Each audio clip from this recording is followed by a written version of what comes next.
Baik, bismillah. Assalamualaikum warahmatullahi wabarakatuh.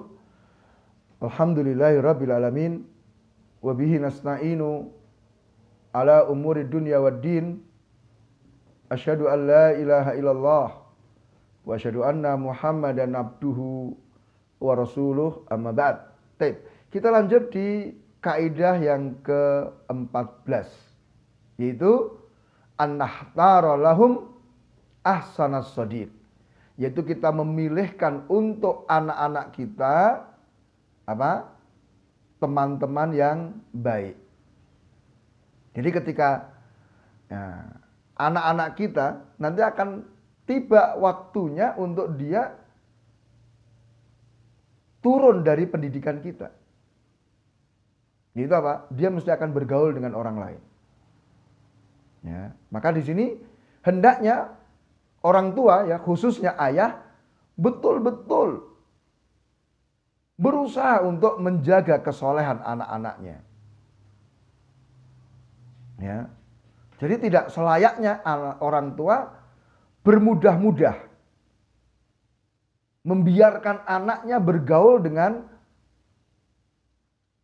anak-anak yang sebaya dengan anaknya.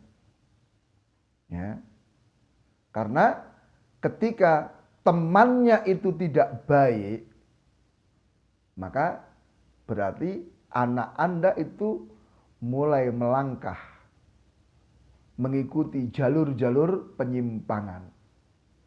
Ya. Jadi hendaknya kita paham, Bapak Ibu yang saya muliakan, bahwa teman, ya, teman anak kita itu bisa menghancurkan apa yang sudah kita bangun sepanjang hidup kita. Bisa menghapus apa yang sudah kita gambarkan pada anak kita dengan cucuran keringat. Ya. Nah, maka Ibrahim Al-Harbi rahimahullah menyatakan, jannibu auladakum qurana asu, jauhkan anak-anakmu dari teman-teman yang jelek. Ya. Sebelum anakmu itu dicelupkan oleh teman-temannya kepada perkara-perkara yang membahayakan. Nah, sebagaimana dicelupkannya satu pakaian ke rendaman. Itu. Jadi hati-hati sebelum anak kita rusak karena temannya, kita harus menjauhkan anak-anak kita dari teman-teman yang jelek. Nah, juga beliau mengatakan awwalu fasadis sibyan ba'duhum mim ba'din. Awal kerusakan anak-anak itu adalah apa? Dari sebagian terhadap sebagian mereka. Artinya dari teman gitu loh. Ya, karena kita insya Allah ya sebagai orang tua telah mendidik dengan baik, tapi dalam pergaulan dengan teman itu sering terjadi permasalahan. Maka hati-hati. Ya, maka Bapak Ibu yang saya muliakan, para pendidik yang dimuliakan oleh Allah Ta'ala, merupakan hal yang dimaklumi bahwa hubungan, persahabatan, pertemanan yang dilakukan oleh anak kita itu mungkin dalam waktu yang singkat. Mungkin awalnya keterikatan di antara mereka itu juga tidak kuat, sebatas teman. Tetapi ketika nanti bertambah umur anak kita, maka hubungan pertemanan itu akan semakin panjang. Yang semula mungkin pertemuannya sebentar, ya kan? Satu mereka pulang, tapi nanti ketika bertambah umur, maka waktu mereka berkumpul dengan teman itu semakin lama. Hubungannya juga semakin kuat. Nanti Bapak Ibu bisa melihat ketika anak-anak kita memasuki usia remaja, memasuki usia SMP, SMA gitu. Ya, maka nanti kita akan dapat ya anak-anak kita tuh jarang di rumah, lebih senang kumpul dengan teman-temannya kan begitu. Bahkan nanti anak kita akan lebih mengutamakan temannya daripada kita orang tuanya. Maka hati-hati ini. Jangan menganggap remeh pertemanan itu. Betul sekali lagi, awalnya hubungannya singkat, kondisi hubungannya juga tidak kuat, tapi nanti bisa menjadi sangat kuat sekali. Maka hendaknya orang tua betul-betul bagus dalam memilihkan teman untuk anaknya. Ya, sejak anak itu masih kecil. Jangan meremehkan ya. Oh anakku masih TK, oh anakku masih playgroup. Harus diperhatikan pemilihan teman-temannya ini. Nah, kemudian yang perlu diperhatikan Bapak Ibu yang saya muliakan, hendaknya kita memilihkan teman untuk anak kita itu dengan anak-anak yang usianya sebaya. Ya, sebab kalau anak kita berkawan dengan anak yang lebih gede, maka biasanya dia akan merasakan kekurangan. Jadi anak kita akan minder, merasa kurang, tidak pede. Kemudian juga kemungkinan yang kedua, anak yang kecil itu akan dibully oleh temannya yang lebih besar. Ya, disuruh-suruh, ya macam-macam lah, diperbudak malah bisa jadi. Diperas. Nah, maka ya dijadikan bahan olok-olokan dan sebagainya. Dan ini sangat mempengaruhi terhadap kepribadian ya pada anak kita. Anak yang sering dibully, sering dijadikan olok-olokan, anak yang sering ditindas oleh temannya, ya otomatis dia tidak akan punya rasa percaya diri. Nah, kemudian setelah kita bisa memilihkan teman untuk anak kita, maka hendaknya kita sambut teman anak-anak kita itu. Ya. Karena ini adalah satu bentuk dukungan untuk anak bisa mandiri. Nah. Ya. Kadang kita juga memberikan sedikit kebebasan untuk anak memilih. Sambil kita arahkan, ya, kamu berteman dengan siapa? Silakan kamu cari teman, tapi teman yang sifatnya begini.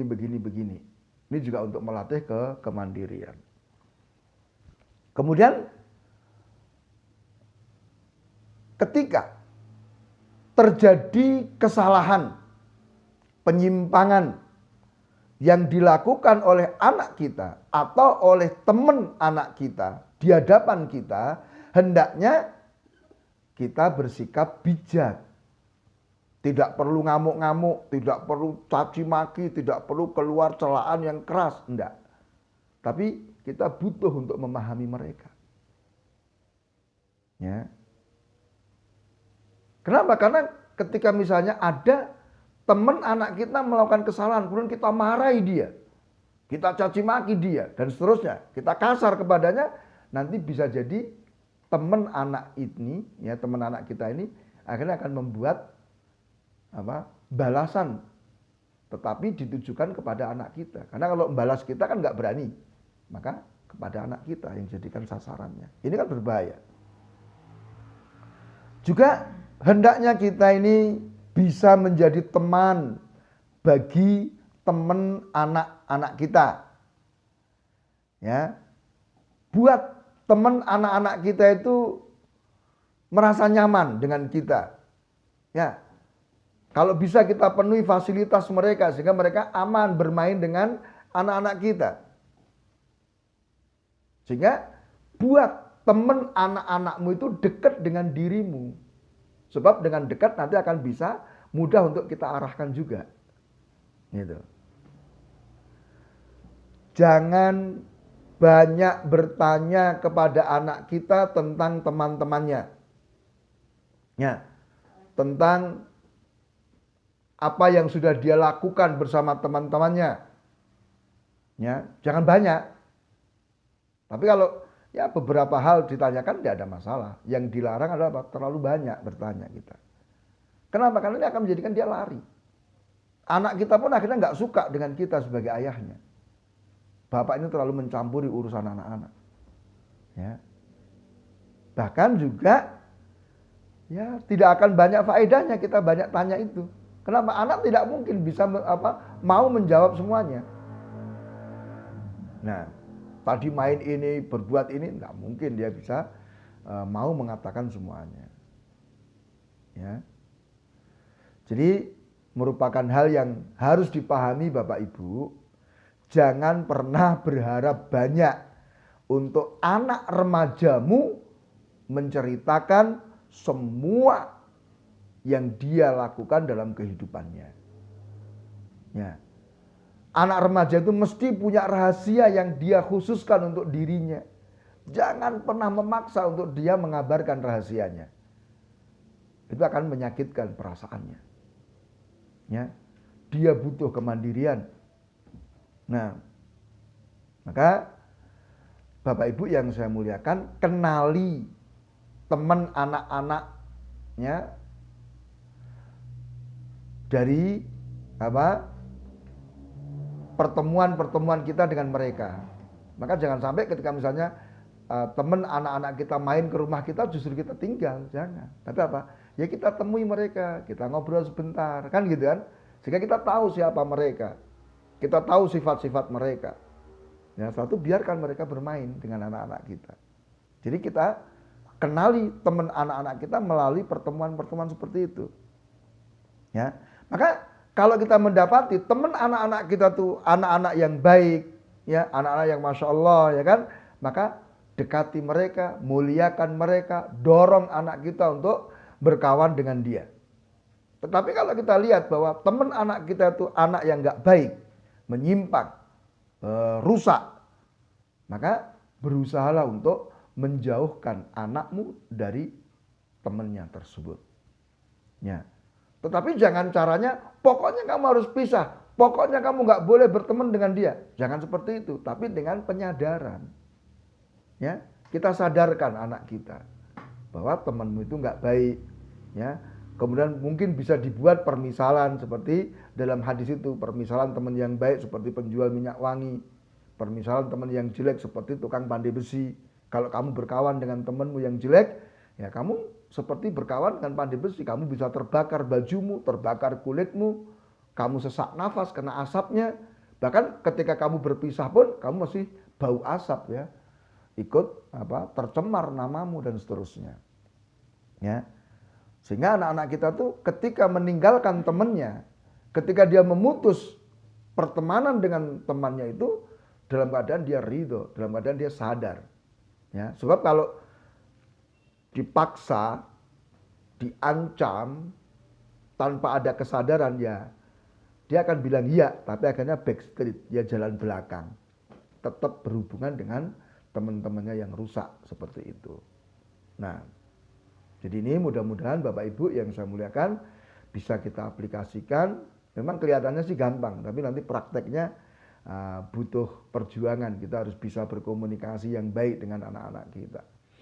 Ya, mudah-mudahan Allah memudahkan kita, memberikan taufik, memberikan bantuan sehingga apa yang kita idamkan dari anak-anak yang soleh itu dikaruniakan kepada kita.